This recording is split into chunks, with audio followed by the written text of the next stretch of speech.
Salut tout le monde, c'est Armir et aujourd'hui on se retrouve pour une troisième vidéo sur mon super pouvoir. Peut-être que j'aurais trouvé un titre entre le moment où j'écris cet épisode et le moment où la vidéo est disponible, mais rassurez-vous, il s'agit bien d'une vidéo sur mon super pouvoir de retrouver des lieux où ont été prises des photos uniquement grâce au contenu de ces photos. Dans ce troisième épisode, comme d'habitude, je retrouve 3 photos que vous m'avez proposées, puis je vous apporterai une réponse au challenge de l'épisode précédent, que vous êtes nombreux à avoir trouvé, avant de vous rechallenger avec une autre photo plus dure cette fois. Sans plus attendre, voici les 3 photos que j'ai sélectionnées parmi les photos que vous m'avez soumises. J'ai gardé les 3 plus compliquées, et je vais les traiter dans l'ordre de leur complexité. Et je vais commencer par la première.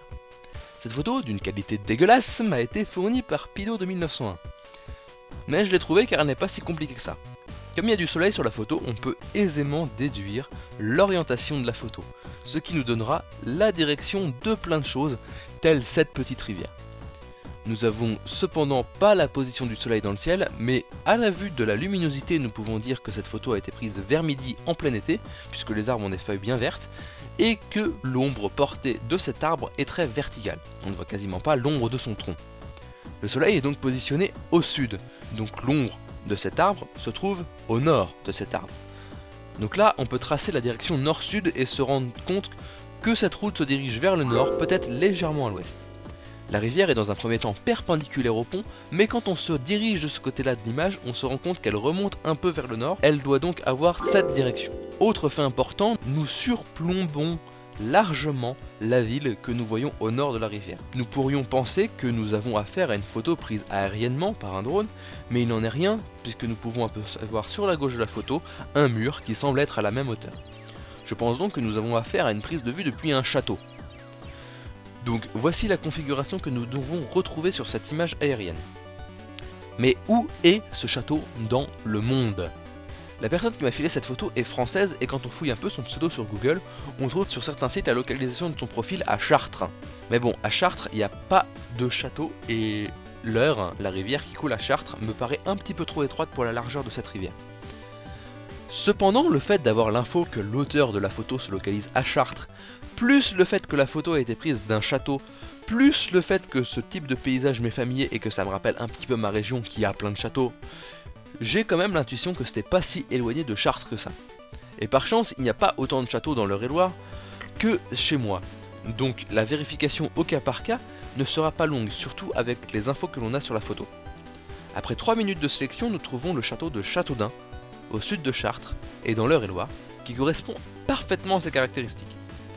Et bon, il n'y a pas de Street View pour confirmer ça, mais comme on a affaire à un château, cette zone est couverte par de la 3D sur Google Earth, et grâce à ces fonctionnalités, je peux effectuer un zoom génial qui me mettra quasiment sur la même perspective. Cette 3D est tout bonnement ouf. Deuxième photo, plus difficile cette fois car il n'y a pas de soleil, ni de ligne d'horizon, ni d'indice très évident, à part pour certains ça, qui constitue le quotidien de millions de personnes puisqu'il s'agit de bus utilisés dans l'agglomération parisienne entière, et pas qu'à Paris, dans l'agglo. Nous avons aussi affaire à un putain de rond-point, sachant qu'il n'y en a plus de 65 000 en France, mais ce rond-point fait partie des ronds-points du démon à avoir la priorité à l'intérieur. C'est inhumain, c'est l'œuvre du diable, je n'en peux plus.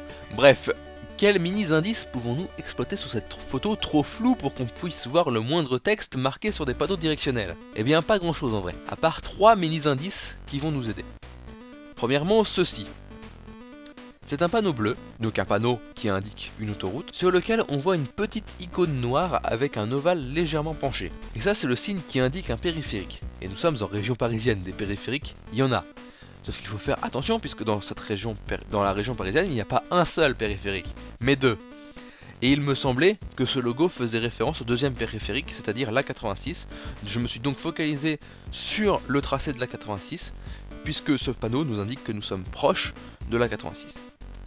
Mais bon, on n'est pas sorti de l'auberge étant donné que l'A86 fait 79 km et que les panneaux peuvent être bien éloignés de l'autoroute. Deuxième indice un petit peu moins dissimulé, ça. C'est un logo de Pôle emploi, qui indique qu'une agence de Pôle emploi est à proximité. Ça réduit le nombre de possibilités puisqu'on cherche un rond-point avec priorité intérieure, proche de la 86, avec une agence Pôle emploi. Mais il ne faut pas oublier que l'agglo parisienne est énorme et que des situations comme ça, elles ne sont pas isolées. il va donc falloir que j'exploite un troisième indice qui n'est autre que ça. En quoi ça c'est un indice? Sachant qu'on ne voit absolument pas le texte. Demandez-vous ce que ça pouvait représenter. Une zone orangée entourée de 2 traits bleus. Moi j'ai mis un peu de temps à réaliser ce que c'était, mais une fois que j'ai réalisé, j'étais très contente, je vais pas vous mentir. Posez-vous une question. Pourquoi ce truc est là? Qu'est-ce que ça pourrait être et indiquer? Eh bien c'est un logo. Et dans la sémiologie géographique, les traits bleus peuvent indiquer des rivières et la zone en orange représente très probablement une zone mise en évidence. Que ce panneau soit présent ici indique donc que la prise de vue se situerait dans cette zone, qui se situerait entre 2 rivières, dont une qui remonte.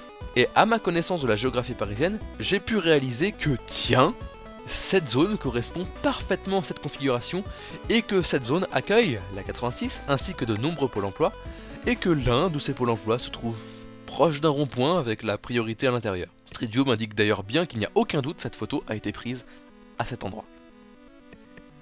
Dernière photo et elle m'a pris du temps. J'ai douté, j'y suis retourné, j'ai galéré, mais finalement j'ai trouvé. Et là, je vais résumer mon cheminement en moins de 3 minutes et ça va me mettre le seum. Nous avons donc affaire à cette photo. Nous avons ici des bâtiments, mais on ne voit pas de rue, juste quelques petits immeubles. Nous avons aussi affaire à une chaîne de montagnes, et nous avons directement la position du soleil. Et beaucoup d'arbres. Pas beaucoup d'infos directes donc, mis à part qu'il fait plein soleil, que le soleil est par là, donc que le soleil est vers le sud, et donc que cette chaîne de haute montagne est vers le sud. Ce qui me fait penser que ça, c'est les Pyrénées, étant donné qu'il va falloir m'expliquer comment on peut regarder les Alpes en France en regardant vers le sud. C'est assez compliqué. Cela m'a été confirmé par le pseudo de la personne qui m'a soumis cette photo, Geoffroy64. Le 64, c'est les Pyrénées-Atlantiques, ce qui précise encore plus la zone de recherche. Nous cherchons donc un endroit urbanisé, assez éloigné, mais plutôt proche des Pyrénées. Nous pouvons rajouter à ça un chemin oblique qui est probablement un accès handicapé pour pouvoir monter la côte autour d'un escalier central probablement. Mon choix s'est directement porté sur Pau. La première question que je me suis posée c'est, il faut que je confirme le fait que cette photo a pu être prise de Pau. Et je savais que Pau avait une sorte de promontoire point de vue au centre-ville depuis lequel on a cette vue. Sauf qu'on peut se rendre compte que la ligne d'horizon-ci est exactement la même que cette ligne d'horizon là, donc on est bien dans cette zone. Voilà. Là, je me suis perdu pendant plusieurs heures à me dire, les montagnes de cette photo depuis Pau semblent être plus loin que celles de la photo à trouver, la photo doit donc être plus proche des Pyrénées que ne l'est Pau. En plus, il y a beaucoup d'arbres, donc on ne doit pas être dans la ville de Pau. J'ai cherché dans cette zone et rien, nada. Jamais une aussi grosse concentration en bâtiments. J'ai give up plusieurs fois avant de réaliser que ce n'était pas moi qui devais give up, c'était cette hypothèse qui devait l'être. Il fallait essayer de retrouver un autre indice, et cet indice venait encore une fois de la ligne d'horizon.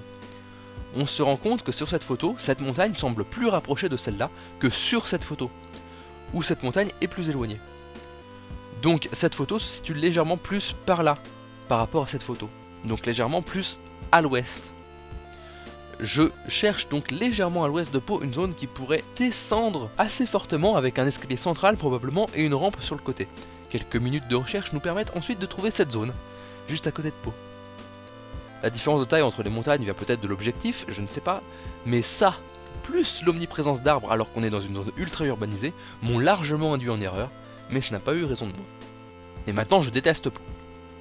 Bien, sinon je vous ai challengé la dernière fois avec cette photo, et je vous ai donné l'indice de la date. Sauf que beaucoup d'entre vous ont retrouvé la photo car je l'avais déjà postée sur Twitter, et ont pu déduire d'après mes tweets des jours qui suivaient où j'étais. Cette photo a donc bien été prise ici, GG Abanano qui a été le plus rapide à trouver, même si en même temps plein de gens dans mes abos ont trouvé vu qu'ils étaient à des cubes et des pioches à Tarbes ce jour-là. C'est donc plus facile que la première fois alors que je souhaitais l'inverse. Donc la prochaine fois, je vais vous challenger avec cette photo. Voilà, et pas l'indice cette fois, vous en avez trop eu. Bon courage. En attendant la réponse, je vous invite à lâcher le bon pouce bleu, à partager la bonne vidéo et à vous abonner si ce n'est pas déjà fait. Votre princesse vous dit au revoir et que le pouvoir de la jupe soit avec vous.